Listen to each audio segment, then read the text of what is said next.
ಮಹಾದೇವಿ ಅಮ್ಮ ಶ್ರೀ ಚಕ್ರವಾಸಿನಿ ಮಹಾದೇವಿ ಅಮ್ಮ ಶ್ರೀ ಸಿಂಹವಾಹಿನಿ. ಉತ್ಸವ ಮುಗಿಯೋವರೆಗೂ ನಮ್ಮ ಕೈಗಳು ದೂರ ಆಗೋದು ಬೇಡ. ನಾನು ನಿಮ್ಗಳ ಜೊತೆಗಿದ್ದೀನಿ. ನನ್ನ ಮೇಲೆ ನಂಬಿಕೆ ಇದ್ರೆ. ಮಗು ಬೇಡವಾ? ಹೌದು, ನನಗೆ ಈ ಮಗು ಬೇಡ. ಮುಂದೆ ತಪ್ಪು ಮಾಡೋಕ್ಕೆ ಮುಂಚೆ ಯೋಚನೆ ಮಾಡ್ತೀಯಾ? ಅಜ್ಜಮ್ಮ,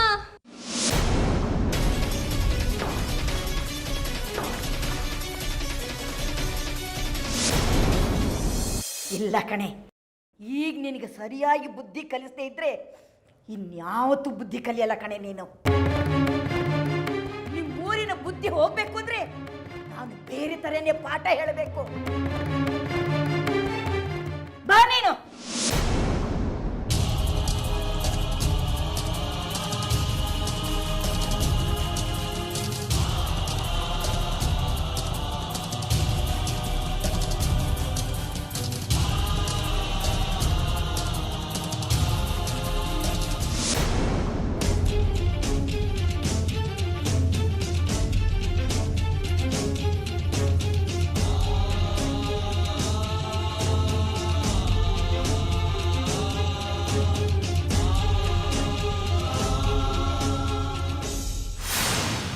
ವಿರೂಪಾಕ್ಷ, ಈಗ ನಮ್ಮ ಕಷ್ಟಗಳೆಲ್ಲ ಕಳಿತು.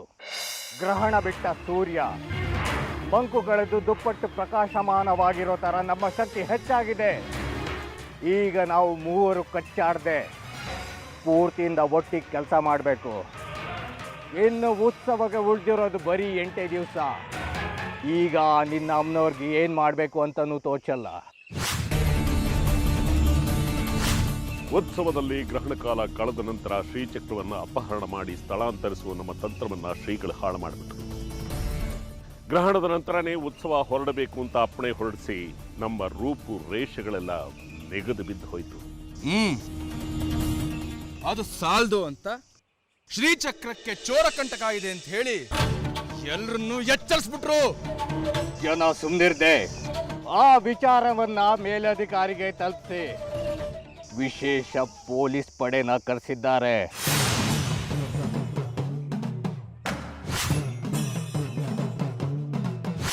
ಶ್ರೀಗಳು ಶ್ರೀಚಕ್ರಕ್ಕೆ ಚೋರ ಭಯ ಇದೆ ಅಂತ ಹೇಗೆ ಹೇಳಿದ್ರು? ನಮ್ಮ ತಂತ್ರದ ಸುಳಿವೇನಾದರೂ ಅವ್ರಿಗೆ ಸಿಕ್ಕಿದೆಯಾ? ಈ ವಿಷಯ ಅವ್ರವರೆಗೂ ಹೇಗೆ ತಲುಪಿತು? ನಮ್ಮ 3 ಜನಕ್ಕೆ ಬಿಟ್ರೆ ಈ ವಿಷಯ ಬೇರೆ ಯಾರಿಗೂ ಗೊತ್ತಿರಲಿಲ್ಲ. ಈಗ ನಾವು ಅದೇ ವಿಚಾರವನ್ನ ಯೋಚಿಸ್ತಾ ನಮ್ಮಲ್ಲೇ ಅನುಮಾನದ ಬೀಜಗಳನ್ನು ಹುಟ್ಟು ಹಾಕೊಳ್ಳೋದು ಬೇಡ. ಆ ನಿನ್ನ ಅಮ್ಮನವ್ರು ನಮ್ಗಿಂತ ಮಾಯಾವಿ. ನಮ್ಮ ಎಲ್ಲ ಚಲನವಲನಗಳನ್ನು ಸೂಕ್ಷ್ಮವಾಗಿ ಗಮನಿಸ್ತಿರ್ತಾಳೆ.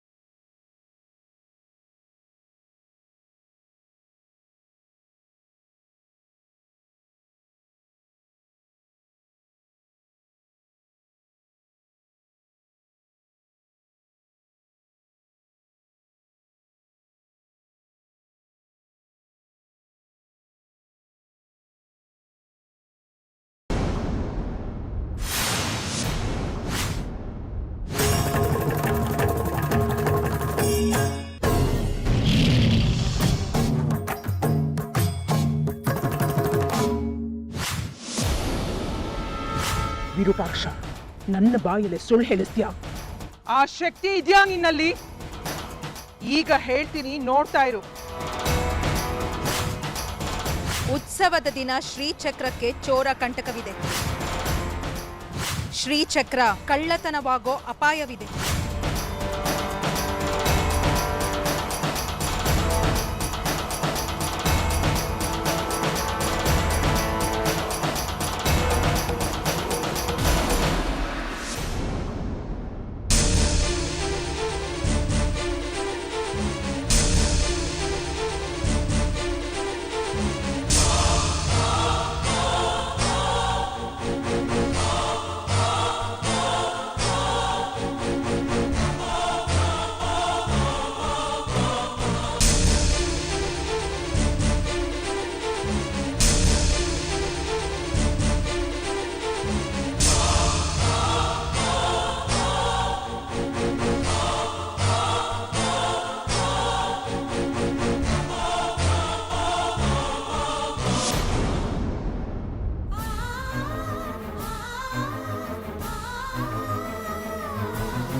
ಮನೇಲಿ ನಾನು ಹೇಳಿದ್ ನಡಿಬೇಕು.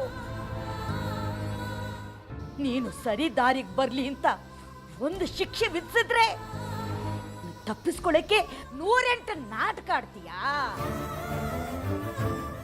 ಇವತ್ತು ನೀನು ಮಾಡಿದ ತಪ್ಪಿಗೆ ನಾನು ಕೊಡೋ ಉಡುಗೊರೆ ನೀನು ಸಾಯೋವರೆಗೂ ನೆನಪಿರುತ್ತೆ. ಇನ್ನು ಮುಂದೆ ಇಂಥ ತಪ್ಪು ಮಾಡಕ್ ಮುಂಚೆ 100 ಸಲ ಯೋಚನೆ ಮಾಡಬೇಕು, ಹಾಗೆ ನೆನಪಿರುತ್ತೆ. ಏನ್ ಮಾಡ್ತಿದ್ದೀರಿ ಅಜ್ಜಮ್ಮ? ಎಮ್ಮೆ ಚರ್ಮ ನಿಂದು ಸಣ್ಣ ಪುಟ್ಟದಕ್ಕೆಲ್ಲ ಬಗ್ಗಲ್ಲ, ಬರೆ ಹಾಕ್ತೀನಿ ಈಗ.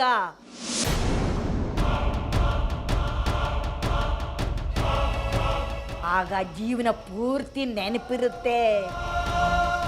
ತಪ್ಪು ಮಾಡೋಕ್ ಮುಂಚೆ ಮುಟ್ಟಿ ನೋಡ್ಕೋತೀಯ. ನಾನು ಕೂಡ ನಮ್ಮಮ್ಮನಿಂದ ಇಂಥ ಬರೆಗಳನ್ನ ಎಳೆಸ್ಕೊಂಡೇ ಕಲ್ತಿರೋದು. ನಾನು ಕಲ್ತಿದ್ದನ್ನ ಬೇರೆಯವ್ರಿಗೂ ಹೇಳ್ಕೊಡ್ಬೇಕು ಅಲ್ವೇನೆ? ಈಗ ನಾನು ನಿನಗೆ ಕೆಟ್ಟವಳ ಕಾಣ್ತಿದ್ದೀನಿ, ಆದ್ರೆ ಮುಂದೊಂದಿನ ನಾನು ನೆನೆಸ್ಕೋತೀಯ.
ಬೇಡ ಅಜ್ಜಮ್ಮ, ಬೇಡ ಅಜ್ಜಮ್ಮ, ಅಜ್ಜಮ್ಮ ಬೇಡ ಅಜ್ಜಮ್ಮ.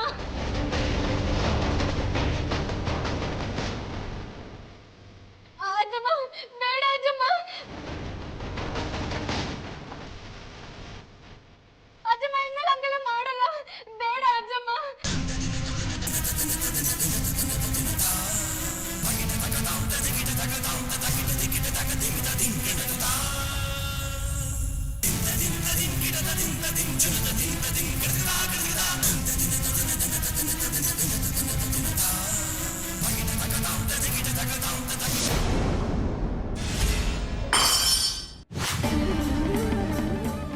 ಸುಮ್ಮನೆ ಬಿಡೋದಿಲ್ಲ, ಬಿಡ ನನ್ನ ಕೈನ, ಬಿಡ ಇಲ್ಲಿ, ಬಿಡು. ಏನಮ್ಮ ಜಾಜಿಗೆ ಹಾಗೆ ಬರೆ ಹಾಕಕ್ಕೆ ಹೊರಟಿದ್ಯಲ್ಲ, ಅವಳೇನು ಎಮ್ಮೆನೋ ದನಾನೋ? ಅವಕ್ಕೂ ಹಾಗೆ ಮಾಡೋ ಹಾಗಿಲ್ಲ.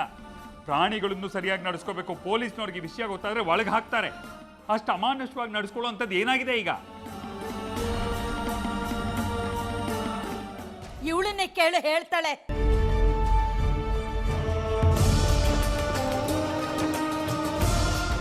ಆಯ್ತಾಯ್ತು, ಪಂಚಾಯ್ತಿ ಆಮೇಲೆ ಮಾಡೋಣ.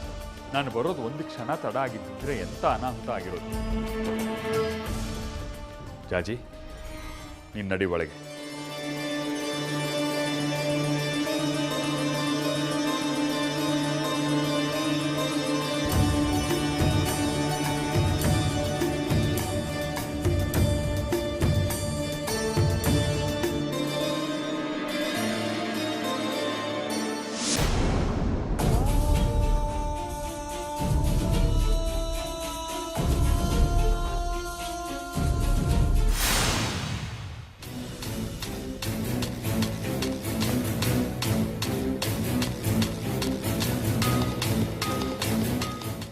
ಏನಾಯ್ತು ವಿರೂಪಾಕ್ಷ ಶಾಸ್ತ್ರಿ?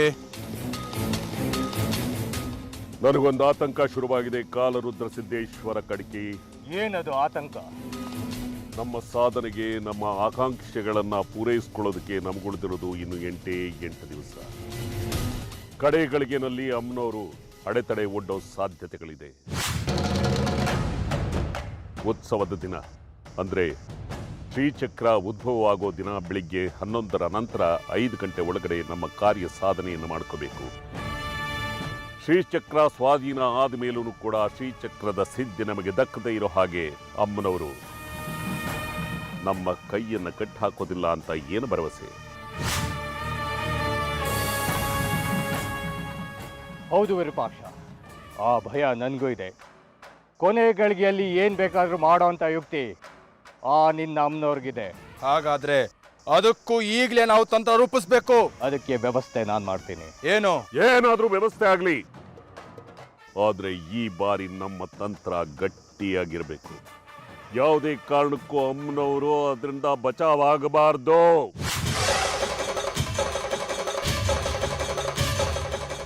ಈಗ ಬನ್ನಿ ನನ್ನ ಜೊತೆ.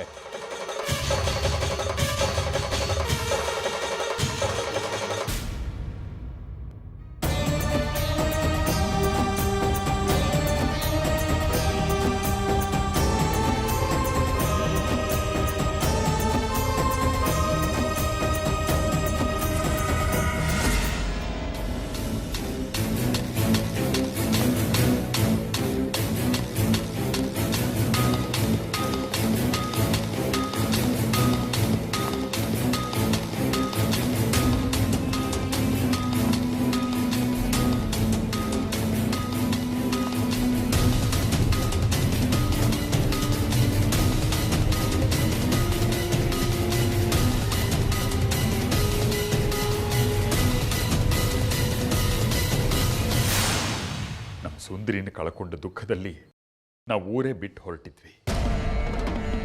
ಅದನ್ನು ತಪ್ಪಿಸ್ದೋಳು ಇವಳು. ಮತ್ತೆ ನಾವು ಕಳ್ಕೊಂಡಿದ್ದನ್ನೆಲ್ಲ ವಾಪಸ್ ಕೊಟ್ಟವಳಮ್ಮ ಇವಳು. 23 ವರ್ಷದಿಂದ ಕಾಣೆ ಆಗಿದ್ದ ಅಪ್ಪನ್ನ ಮನೆಗೆ ಕರ್ಕೊಂಡು ಬಂದ್ವಿ. ಸುಂದರಿ ಹೋದ ದುಃಖನ ತಪ್ಪಿಸಿ ಮತ್ತೆ ನಮ್ಮ ಬದುಕಲ್ಲಿ ಸುಖ ನೆಮ್ಮದಿ ಕೊಟ್ಟವಳು ಇವಳು. ಇವಳಿಂದ ಈ ಮನೆಯಲ್ಲಿ ಮತ್ತೆ ನೆಮ್ಮದಿ ಸುಖ ಸಂತೋಷ ಕಾಣೋ ಹಾಗಾಗಿದೆ. ಅವಳನ್ನ ಇಷ್ಟು ಅಮಾನುಷವಾಗಿ ನಡೆಸ್ಕೋತಿದ್ಯಲ್ಲಮ್ಮ, ಏನಾಗಿದೆ ನಿನಗೆ? ಮನೆ ಹಿರಿಕಳಾಗಿ ನೀನೇ ಹೀಗೆ ನಡ್ಕೊಂಡ್ರೆ ಅಂಥ ದ್ವೇಷ ಏನಮ್ಮ ಅವಳ ಮೇಲೆ? ನಾನೇನು ಇವಳ ಮೇಲಿನ ದ್ವೇಷದಿಂದ ಹೀಗೆ ಮಾಡ್ತಿಲ್ಲ ಕಣೋ ಶೇಖರಿ. ಮಕ್ಕಳು ತಪ್ಪು ಮಾಡಿದಾಗ ಮುಂದೆ ಇಂಥ ತಪ್ಪು ಮಾಡದೇ ಇರಲಿ ಅಂತ ಹೀಗೊಂದು ಪಾಠ ಕಲಿಸೋಕ್ಕೆ ಮಾಡಿದ ಪ್ರಯತ್ನ ಅಷ್ಟೇ. ಯಾಕೆ ನೀ ತಪ್ಪು ಮಾಡಿದಾಗ ಇಂಥ ಶಿಕ್ಷೆ ಕೊಟ್ಟಿದ್ದೆಲ್ಲ ಮರ್ತೋಯ್ತಾ? ನನ್ನ ವಿಚಾರ ಬೇರೆ, ಅವಳ ವಿಚಾರ ಬೇರೆ. ಊರ್ನವ್ರ ಪಾಲ್ಗೆ ಅವಳು ತಾಂಡದ ಹುಡುಗಿ ಇರಬಹುದು, ಆದರೆ ನನ್ನ ಪಾಲ್ಗೆ ಅವಳು ನನ್ನ ಮಗಳು. ಅವಳ ರೂಪ ಆಕಾರ ಬೇರೆ ಇರಬಹುದಮ್ಮ, ಆದರೆ ಒಳಗಿರೋ ಜೀವ ನಮ್ಮ ಸುಂದರಿದು. ಒಂದು ಸಾರ್ತಿ ಕಳ್ಕೊಂಡಿದ್ದೀವಿ, ಮತ್ತೆ ಕಳ್ಕೊಳ್ಳೋದು ಬೇಡಮ್ಮ. ಅದೇ ಸದರಾಗಿರೋದು ಇವಳಿಗೆ. ಎಲ್ರು ಇವಳನ್ನ ಸುಂದ್ರಿ ಅಂತ ಮುದ್ದಿಸ್ತಿರೋದು ಎಗ್ಗಿಲ್ದಂಗಾಗಿದೆ. ಮನೆಯಲ್ಲಿ ಯಾರ್ದಾದ್ರೂ ಒಬ್ರದು ಭಯ ಭೀತಿ ಅನ್ನೋದು ಇರಬೇಕು. ಅದನ್ನ ನಾನು ಮಾಡ್ತಿದ್ದೀನಿ. ಇವತ್ತು ನಾನು ಅವಳಿಗೆ ಶಿಕ್ಷೆ ಕೊಟ್ರೆ ನಾಳೆ ಅವಳ ಬದುಕು ನೆಟ್ಟಿಗಿರುತ್ತೆ. ಅಲ್ಲಮ್ಮ, ಅವಳಿಗೆ ಶಿಕ್ಷೆ ಕೊಡೋಕೆ ನಮ್ಗೆ ಯಾವ ಹಕ್ಕಿದೆ? ನಮ್ಮ ಮನೆಗೆ ಕರ್ಕೊಂಡು ಬಂದಿರೋದು ಅಪ್ಪ, ಅವಳನ್ನ ಕಳಿಸ್ಕೊಟ್ಟಿರೋದು ಜಾಜಿಯವರಪ್ಪ. ಅವಳು ದೊಡ್ಡ ಮನಸ್ಸು ಮಾಡಿ ನಮ್ಮನ್ನೆಲ್ಲ ತಮ್ಮವರು ಅಂತ ತಿಳ್ಕೊಂಡು ಉಳ್ಕೊಂಡಿರೋದು ಅವಳು. ಅವಳನ್ನ ಶಿಕ್ಷೆ ಕೊಡೋಕೆ ನಮ್ಗೆ ಯಾವ ಹಕ್ಕಿದೆಯಮ್ಮ? ಸರಿ, ಅವಳಿಗೆ ಬರೆ ಹಾಕುವಂಥ ತಪ್ಪು ಅವಳು ಏನು ಮಾಡಿದಾಳೆ?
ಏನಿದು ಹಳ್ಳ? ಈ ಹಳ್ಳದಲ್ಲಿ ಏನಿದೆ? ಅಮ್ಮನವ್ರನ್ನ ಮಣಿಸುವಂತ ಶಕ್ತಿ.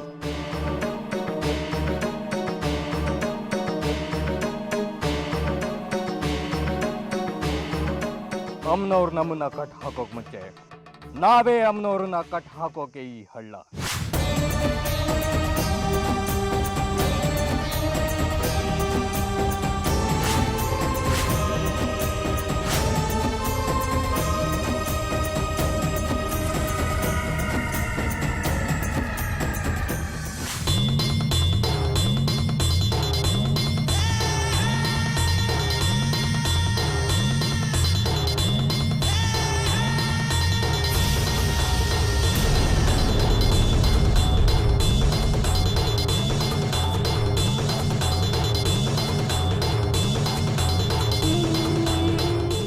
ಅಂದ್ರೆ ಅಮ್ಮನವ್ರ ಅಷ್ಟ ದಿಗ್ಬಂಧನ.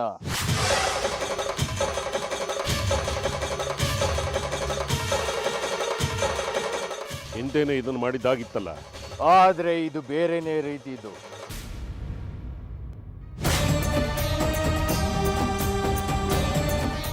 ನಾವು ಮಾಡಿದ ಬಂಧನಗಳನ್ನೆಲ್ಲ ತನ್ನ ಜಾಣತನದಿಂದ ಬಿಡಿಸ್ಕೊಳ್ತಿದ್ಲು.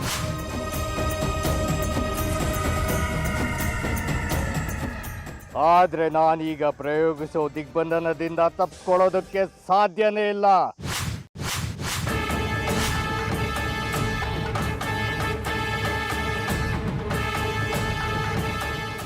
ಆದ್ರೆ ಈ ದಿಗ್ಬಂಧನನ ಮಾಡೋದಕ್ಕೆ ನಾನೇ ದೇವಸ್ಥಾನ ಪ್ರವೇಶ ಮಾಡಬೇಕು.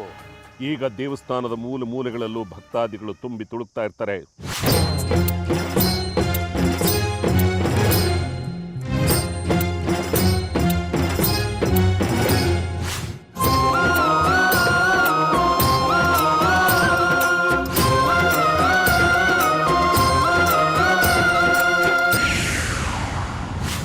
ಈ ಸಮಯದಲ್ಲಿ ನೀನು ದೇವಸ್ಥಾನಕ್ಕೆ ಬಂದು ಅಮ್ಮನವ್ರಿಗೆ ದಿಗ್ಬಂಧನ ಹಾಕೋದಕ್ಕಾಗೋದಿಲ್ಲ ಕಾಲರುದ್ರ ಸಿದ್ದೇಶ್ವರ ಕಡ್ಕಿ. ಅದಕ್ಕೆ ನಾನು ಬೇರೆನೇ ಪ್ರಯೋಗ ಮಾಡ್ತಾ ಇದ್ದೀನಿ. ಏನದು? ಬಂದೆ.